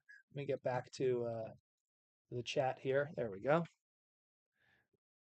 Escaflowne. Escaflowne has amazing. Like even if you don't like the series, if it's too like bishojo for you for the ladies, has fantastic music, great designs. Alan Shazam and Van. Great series. Great series. Yeah, a lot of 80s and 90s. A lot of 80s and 90s designs. But that's good because a lot of those designs, I mean, Zunga Bungle, geez, when are you going to see that one? You know, that like literally that I have like the DX diecast from like God, what year that came out? 87. I have that sitting next to my upstairs bathroom. Like we have like a little entrance to our upstairs bathroom and I have a little display of a whole bunch of like super robot stuff there. It has Dimos, it has Mazinger, it has like all the really wacky ones. Trider G7 is there. A lot of weird ones. Because I think it was Godaikin like imported a lot of those. And so there's tons of those in the secondary market kicking around incomplete. And so anytime I could grab one of those, I always try to take them. A lot of good stuff. I'd love to get a Zambo Ace. I'd love to get that. The original Zambo Ace with the blue head. It's not screen accurate, but I want the Zambo Ace blue head Poppy from the 80s because that's like the first ever true like hot rod figure. If you look up Zambo Ace, that's where Fleur O'Deary kind of inspired some of Hot Rod's design from. So really cool stuff. Yeah, the Ixer Robo is a huge like Ixer and Ixilion is like super niche robos like anime robo stuff, especially Ixilion. Ixilion, which was like, hey, let's try to do Saint Seiya with pretty girls, and it had that short-lived OVA series. They got the voice of Goku from Dragon Ball's Japanese version to play Ixer 1. So if you want to hear like Goku going ha ha, but it's in a robot body instead that combines with a girl. Oh yeah, with a human girl. Charging oop. That was a really good anime though. 90s is F. Um Someone's asking Proto, well, they should super chat then. You can't just help them out like that. They got to support the podcast. That's just how it is, you know. I don't want to be rude. Okay, I'll do this one, but I don't want to be rude. But it's like, come on, guys, you gotta support. You gotta support, man. Anyone ask him about what on earth Hasbro is doing with Power Rangers? We kind of actually addressed that a little bit. When we had Aaron on the podcast at the TFCon segment, we kind of talked a little bit about it because it's kind of on hiatus right now. That's John Warden, who used to be the product lead for Transformers during like the Siege, Earthrise, and the first half of Kingdom, and of course all of that Combiner Wars and everything. He's the one that's kind of doing Power Rangers right now, so he would be the best person to ask for that. And John actually is on Twitter, so it's something where unless there's some kind of NDA something going on, he would probably be the best person to throw a message to. I don't know what his Twitter is on hand, but I do know he does have Twitter and he uses it. So you probably would be best asking him, you know, because he's the main man. It's like asking like Evan or Mark, hey, what's happening with Transformers? Like that level, or BMAC, you know. So probably would be best to ask John. When we addressed it at TFCon, it was pretty much. It looks like it's kind of just on hiatus. They're maybe doing one or two con exclusive items, but also, and this is from my own personal opinion, so don't take it as fact, but when I was going to a lot of clearance stores, I was seeing very little of that stuff. Like I saw King Sphinx was on clearance, and that was it. That was the only time and I go to my clearance places all the time, mostly to see what the deals are and then share it with my Discord people so they could get they could get the deals. Plug my Discord like I always do. Um, there's some great stuff happening at Ollie's right now. That's all I'm going to say. Um, but it's just, it's something where I never thought that line was doing poorly. It always seemed like the product was selling.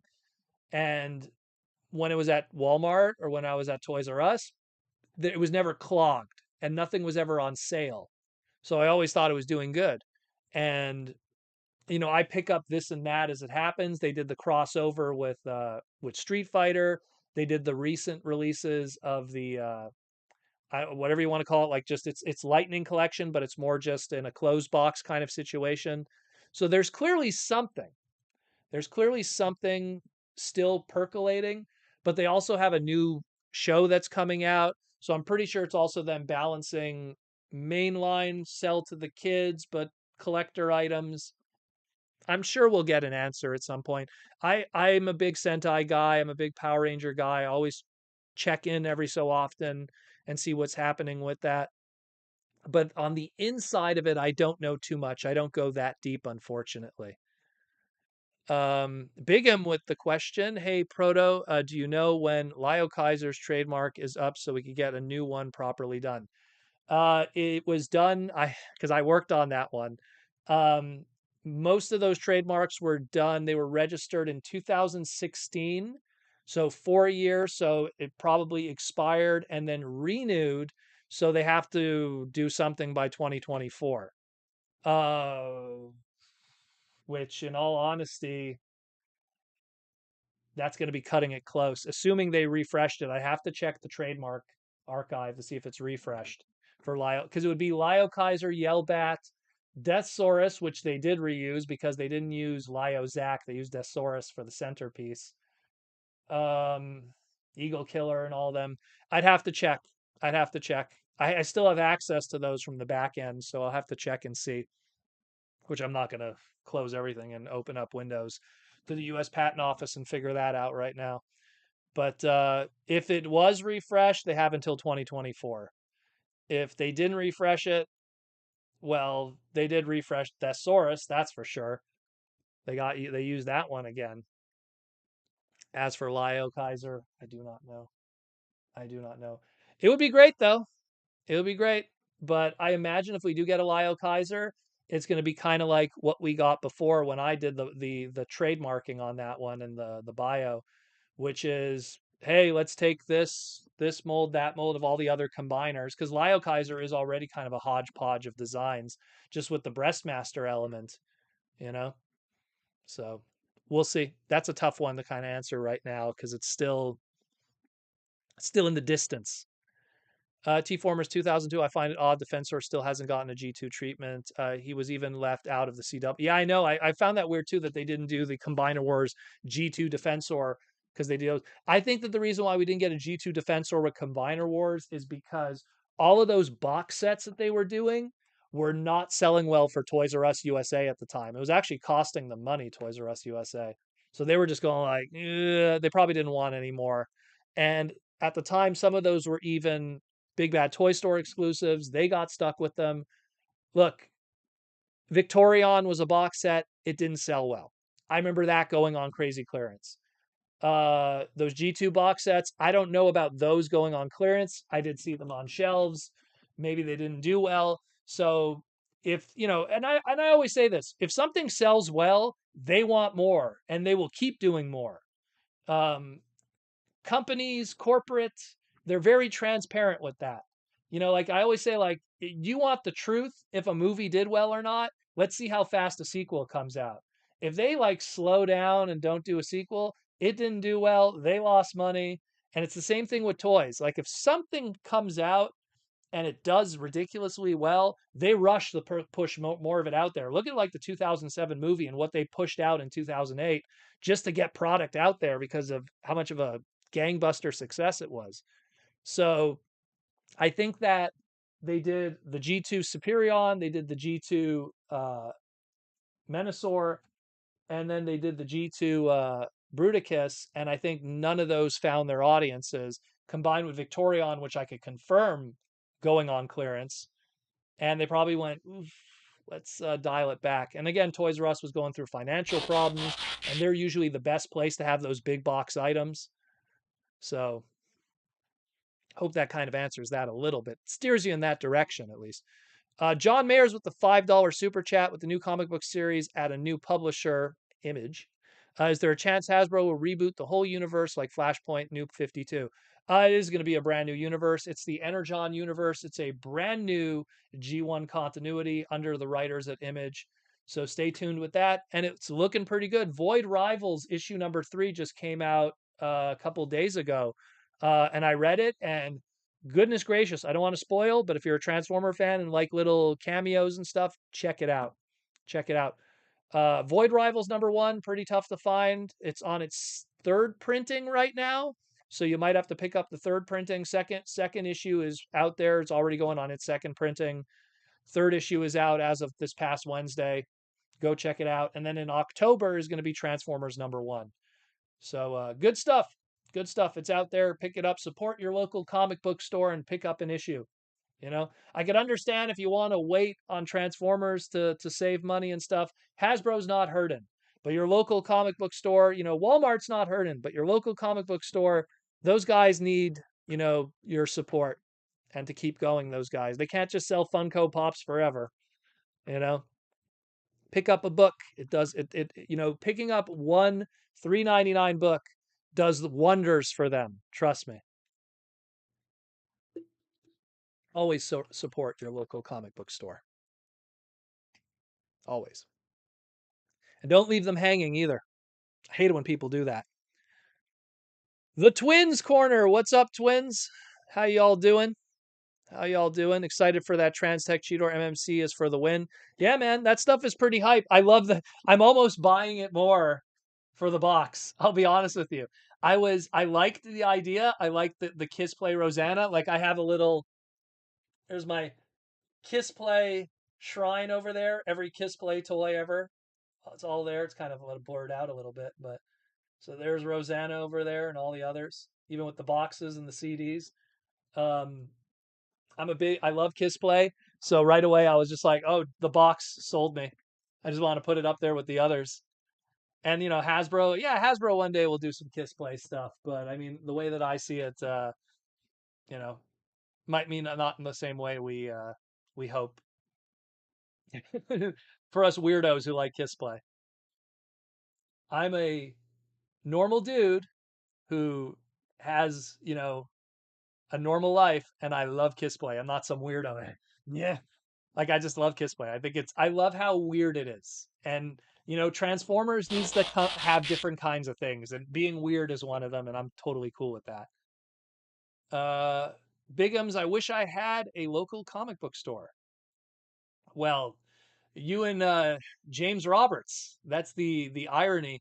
James always jokes about it, how it's like, oh, I write all these books, and everyone talks about these books that I work on, and the irony is I live in a city that doesn't have a single comic book store, and it's kind of sad. And it's Dreamwave, not Dreamwave, IDW at the time didn't have like a newsstand kind of presence, like say like Archie or even select Marvel books do. So it's something where I feel you when you don't have.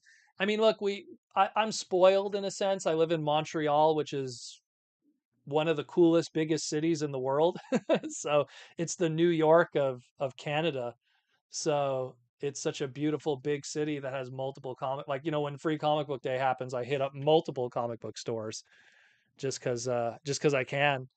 But yeah, man, like I feel you.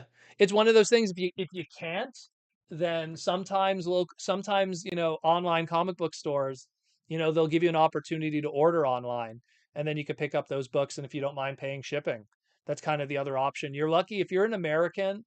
Flat shipping at least is very good with you guys. As a Canadian, flat shipping sucks. You try to ship a trading card or a comic book in Canada, you're paying like $20 to ship it. But in the States, you guys have pretty good flat rate shipping for flat items. So at least in that case, if you have a comic book store that might even give you a free shipping option, it's out there. I see it with trading card stuff all the time, so I'm pretty sure it exists with the comic book world too. And then support a local comic book store. Always. Prince of Phalanx 59. Hey, Bigum, are you watching both live streams? There's two live streams happening. Okay. Why would you watch two live streams? I can barely handle one. Um, JR Mina, what's for dinner, Proto? Uh, I'm going to be having watermelon, yellow watermelon. We picked up one. Haven't had it in a while, so I'm going to be having that along with just some basic Asian food, pretty much. It's probably gonna be. My guess is that I'm probably just gonna do some kind of udon noodle. I haven't decided yet, but I'm gonna keep something simple because I know that I don't. Because a lot of the Asian stuff that I buy and make for myself, it doesn't have a long shelf life because it's made fresh. And I know that if I'm taking a trip to the States, probably in the next couple of days, I don't know. I do not know. You know, I do not know. Uh, I'm probably an udon. Probably an udon with shiitake mushrooms. I finished all my japchae. I made a huge batch of japchae I've been eating over the past couple of days. Um, and now I'm kind of on. I want to shift my diet also to like egg whites and whole egg and stuff and everything too. Because when winter starts rolling around, I'm able to do less going out and walks and doing some exercise, so it becomes more sedentary. So I got to shift my diet with that too. When you turn 40, if you want to look like this, you gotta be careful what you put in yourself. And trust me, like Aaron Archer could attest to this. I remember we have like a special room for the guests at TFCon for VIP and eating. And I remember walking in with Aaron and sawing, oh, I was like, oh, high carb lasagna. Ugh. And I right away walked out and I was like, I'll go get a chicken breast somewhere or something. Cause, I gotta get protein. I don't want empty carbs, man. And lasagna is the worst, is the worst of the worst. It's almost as bad as pasta in general, but lasagna, my goodness. It's glue. It's literally glue. Like lasagna pieces are just glue. JR Mina opened up my limited TF the movie '07 Deluxe RC in G1 colors to display on shelves. Oh, you got the pink RC. I think that was a Wonder Festival exclusive, was it? I think it was a Wonder Festival exclusive, that one. Limited run. That's a really cool one. That's the one that has like that first RC movie design, but it has the white and pink colors. I never got that one. I got like I even have like a lucky draw one. Hey, it's okay to love lasagna, but I'm just saying for health reasons, yeah. Like look, I love chocolate bars and chips, but it'll kill me. You know? It'll kill me, man. It'll kill me. It is what it is. Yeah, it was Wonder Festival. That's what I thought. I remember Azusa, who's like a legendary dealer at BotCon and TFCon. He had like three of them. And what year was that? I want to say it was 2008 or 2009. Which one was the LA year? I think it was 2009. And and man oh man, like he just flew through those. Like I think he was asking like $150 and it was gone, all of them. Because I was like looking at it and I was like, ooh, $150. But it's a new. I was like, oh, but it's a new item. Like, oh, I'll wait. I'm gonna, there's some old G1 Japan stuff I got to get, and I turned around and we're all gone. You know, there's one available on Mandarake for 15K. What? Jeez. But that's about right though. That's more or less what 15K. That's actually cheaper than what Azusa I think was asking. Wait, yeah, no, that's cheaper than what Azusa was asking. Yeah, when you really do the exchange, it's probably like 120, 130 American. And Azusa was asking 150 and they sold out. So not out of the question. Not out of the question. Is that the one that Aaron had on his wedding cake? You are correct. But I think it was painted though. To be fair, I think Aaron's wasn't the Wonder Festival one. I think it was painted. Aaron had a Action Master Optimus Prime um, with a tuxedo painted on, custom with a hat, and then it was RC that one. But I think they just took a random 2007 movie RC toy and they painted it the colors. You know, it was quite the thing, quite the thing. Princeton Phalanx, Princeton, like again, people have to super chat, man. Yeah, like it's unfair to you guys. You know what I mean? You guys who are subscribers and who super chat, I can't answer all the questions. It's how it is, man. It's how it is. You got to respect the way it is, my brother. You know, you got to respect the way it is. Here we go, Aaron. The RC was the Wonder Festival one. The Optimus was a movie with custom paint. Was it? Was it the Voyager? Who do I remember? Who had a Action Master one that was with a tux on it? Maybe it was Benson. I don't remember. Okay, because I remember something had a tuxedo color on it. So was it the Voyager class movie Optimus? I know that picture is out there somewhere, Aaron. It's somewhere out there with your wacky cake. If anything, you must have like tons of pictures of it. Do you still have the Optimus and the RC? Do you still got it?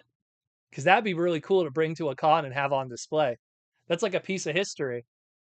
You got to still have it. Please tell me you still have it, Aaron. That'd be so cool to have, to have it on display. You got to bring that to a TF con or something. I know I know like some wedding couples like they keep like one piece of cake and they leave it in the fridge forever, you know? Ron Diaz, what's up, brother? You still have it. Well then, brother, we got to bring it to a show in the future. What you need to do is bring the pair of them and then bring a picture of the top of the cake to give people context. And I guarantee tons of people are going to take photos of it in person. JR Mina says, wow, Wonder Festival pink RC for a cake topper. Aaron Archer is the man. Aaron, post it on your Twitter. Post the picture of your cake and I'll retweet it and then people will see it. That'd be pretty cool. Ron Diaz wants to know what do you want to see out of the new publishing company Skybound, which is in Image, and what do you want done differently? I would hope because like they already mentioned how they do want to focus a little bit on early 84, 85, 86 stuff, which is cool because I know from a business standpoint, you don't want to go out of the gate with, hey, you got the Transformer license right now, and you're going to go out of the gate and then right away like go, oh, okay, I'm gonna do Star Saber and Road King and you know Victory Leo and like all these obscure characters that the average fan wouldn't know. I mean, and look no further than these manga books, where these the first issue sold well, and then the latter two of them, 2 and 3, did not sell well, and they went on crazy clearance on Amazon. I don't know how they are right now. Someone could speak for me if they're on sale still. But clearly, like the once you go off the rails of 84, 85, 86, you go into this kind of warpy territory. So to me, it's like when you start the book, start it off with those hits. Start with the greatest hits. Do your concert, do your greatest hits, get people roped in. And now that they're in for the ride, they already bought the issues and they have a pull bin. Then you could go crazy. Then you could throw in the Rosannas. Then you could throw in the Kissplay characters. Then you could throw in, oh, I'm going to do some GoBot stories. I'm going to do this. Like, then you could do the weird stuff. And you could do the weird stuff at all. But yeah, that's the way I kind of see it. Like that I would like to see them do the weird characters, but only afterwards. Because if they do it out of the gate, that's very dangerous. Very dangerous in a lot of ways. So John Mayer with the gold super chat. John, let's see what we got here. For sanity's sake, do you think SS 102 Rise of the Beast Optimus Prime will see re-release in another line or perhaps restock if it's sold out quickly? Well, what they do is they give people an opportunity through Buzzworthy Bumblebee. And if it sells out again, you know, people have to remember there's only so many openings in the factories to be producing product on the schedule. Jetta Plastics, who used to do Hasbro stuff in China back in the day, they would make Transformers, but they'd also make forks. They'd also make Tupperware. They're making plastics for all kinds of companies. There's only so much room, so many slots, so much machines available, so much manpower to put it out. So when something is a buzzworthy Bumblebee item, it gets out there and then it sells out right away and it's a reissue. And then they go, well, make more. It might take like 6 months before you even see that. And then the opportunity and the shelf space isn't there anymore. It's a lot more complicated. So it's something where, if you have to get the items, you got to be quick. And if it sells out, you could either hope that there's a secondary market opportunity that's a loose complete that's cheaper. That's why I always tell people look at message boards, look at Facebook groups, go on Twitter and go, hey, is anyone selling this? And then put it out there and maybe someone will retweet it. And maybe someone's, and then use the Twitter search function. If people are selling. Always like, especially like one example, go to tfw2005.com, go to their forum, register obviously, so you could contact the people, and do a search function. Go to their search function, isolate their buy sell trade forum, their sub forum, and then type in the name of what you're looking for. There's always a chance that someone bought it and then doesn't want it anymore. It's like they bought it brand new. Oh, I bought this $39.99 brand new. And then 2 months later, they got bills they got to pay. I'm willing to sell this for 20, you know? And you might say, yeah, but if it's a rare item, they're not going to do that. You never know. There's some people that aren't aware of the secondary market. Yeah, me and you and other people, we look at the prices and we see what goes up and what goes down. But there's also people that buy stuff and then they don't know. I remember ugh, how I got this guy.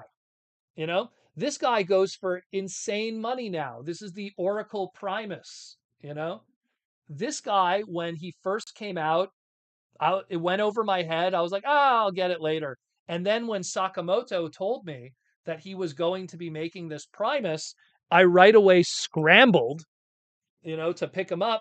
And there was a guy on the boards that had this one and all the others because they were all like store premium items, and he was asking like $20 each. Now this guy, he's $100 figure. So it's something where you got to just look on the boards. There's always opportunities. So you can't get it right now, there might be another chance. If you're one of those people that only could buy in retail, then you're going to have a tougher time, unfortunately. You got to take advantage of all the different opportunities you could have. Forums, message boards, Twitter, join a Discord group that has buy sell trades. You got to put yourself everywhere in this hobby. If you kind of just focus on, well, if I don't find it in Walmart, then if I don't find it at Walmart and I only go to Walmart's on Tuesdays, then you're going to have a tough time. You're going to have a really tough time. And there's a lot of people that always tell me, oh, I never find anything at my Walmart. When do you go to Walmart? Oh, I go every Saturday. Yeah, well, new case hits on Monday. Everything could be gone by Friday and you would have never known, because you go only on Saturdays. And I'm not saying you should go every day, but everyone has a different story. Everyone has a different toy manager in their Walmart who has different choices of how much stuff they order. Everyone has a different level of population of how many people go through the store and buys products. You might have a scalper in your area that buys stuff and then puts it on eBay right away so you don't even know. And it's something where it's crazy. Yeah, it's crazy how like people need to understand that. They need to understand that you need to open up your opportunities. You can't just hope for a reissue. I know that we would all want reissues of stuff, but you have to also kind of look at other places too. You have to. What I would suggest, take SS 102 or Rise of the Beast, Buzzworthy Bumblebee. Use different verbiage too. Use different wording when you're doing your searches, you know? And then like go on the boards. TFW 2005 is, while I don't agree with using message boards really because a lot of it is a hive of just craziness, but it's a very valuable tool when it comes to looking for toys. There is so much used product on there, opened up, transformed once, put on a shelf, and now they need money. Like, it's crazy the turnaround. All of a sudden, it's like, here's all this legacy evolution stuff that guys are unloading. I joke about it all the time, but it's true. People will buy all this legacy evolution stuff, and then 6 months later, they have to do a car payment, or they have to pay a mortgage, or they can't afford this, or they get a new hobby and they want money to put into that instead. And then they bought this thing for $29.99. Now they're asking 10, 15, no taxes, easy, boom, boom, done. And if there's someone that's, close by, the shipping is cheap and you're good to go. You know, you're good to go. So it is what it is. It's tough, that one, but that's how you kind of are going to get by in this hobby. It's going to be really tough. It's going to be really really tough otherwise. But yeah, oh geez, we're 4 minutes left. 4 minutes left. Anyone who hasn't wished Aaron Archer happy birthday? Again, wish the man happy birthday. It's Aaron's birthday today. Aaron is turning, like I said, he's turning 16 years old today. When he worked on Batman, he was 1.5. Very talented guy. So wish him happy birthday. But yeah, you know.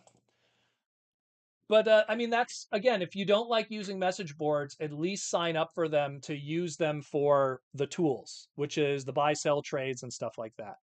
That's the best way, and build up a reputation of like, because obviously some people are going to be scared to ship to other people, but at least have a reputation that you're not untrustworthy. Ron Diaz with the $5 super chat, focusing my collection on classics now. Can you help explain the connection between classics and other lines for Getaway? Yeah, for example, Getaway from 2007.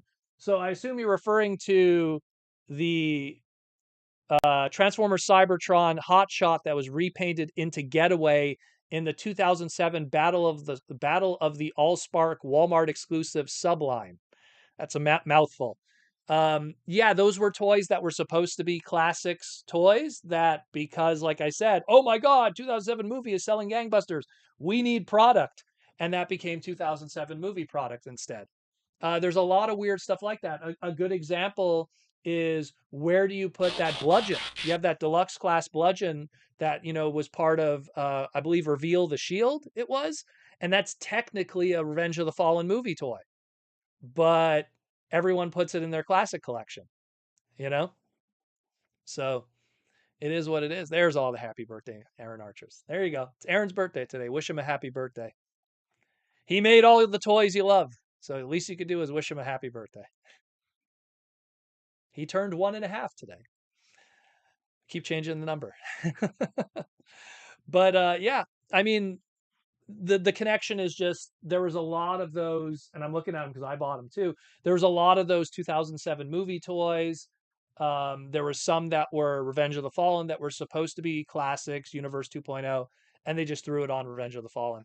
Aaron could attest for those too, because he knows the story of how gangbusters everything was back then. Someone got a raise, a lot of raises during that time. But yeah, oh yeah. Let's do one more super chat and then we're gonna call it quits. Mark Morales with the super chat. Thank you, Mark. How y'all doing? Hey Proto, hoping we might get another e-hobby character like Road Hauler through Legacy. What character you think is due for an update? Well, let's see who's left of the e-hobby guys. So Clampdown we got Tiger Tracks we get here and there. What's another weird one? Where Detritus is coming.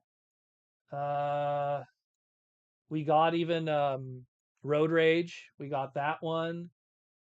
The black repaint.